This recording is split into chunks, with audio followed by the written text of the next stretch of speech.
Medak MP BJP party leader Raghunandan Rao MLA ఎన్నికలకు ముందు దుబ్బాక నియోజకవర్గంలో 84 ఎకరాల భూమి కొన్నాడట.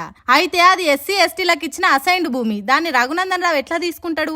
అధికారులను మేనేజ్ చేసి సర్కార్ రూల్స్ ను సత్కిల పడేసి మాయ చేసి పేదల భూములు కొట్టేసిండు అన్నట్టు రఘునందన్ రావు లాయర్ కాబట్టి ఆ భూముల మీద వార్తలు రాసిన వాళ్ళకు ప్రచారాలు చేసిన వాళ్ళకు నోటీసులు ఇస్తా అని బెదిరిస్తున్నాడని, ఇవి అసైన్ భూములే అనే సాక్ష్యంగా లావాని పట్టా పాస్ పుస్తకాలు ఉన్నాయని, అవి ఒడ్డెర కులస్తులే అన్నట్టు ఫోటోలు కూడా సోషల్ మీడియాలో వార్తలు వచ్చినాయి. తను ఉన్న భూమికి చుట్టూ ఫెన్సింగ్ చేసిన వీడియోలు కూడా సోషల్ మీడియాలో గిర్ర తిరుగుతున్నాయి.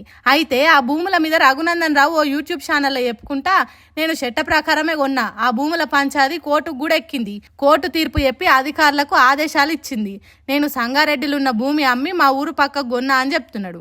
మరి వచ్చిన వార్తలలో ఉన్న నిజం ఎంత? అసలు అవి పేదల భూములేనా లేకుంటే సోషల్ మీడియాలో వచ్చినట్టు రఘునందన్ రావు కొట్టేసిన భూములా అనేది సర్కార్ ఓ కమిటీ వేసి తేల్చాలి.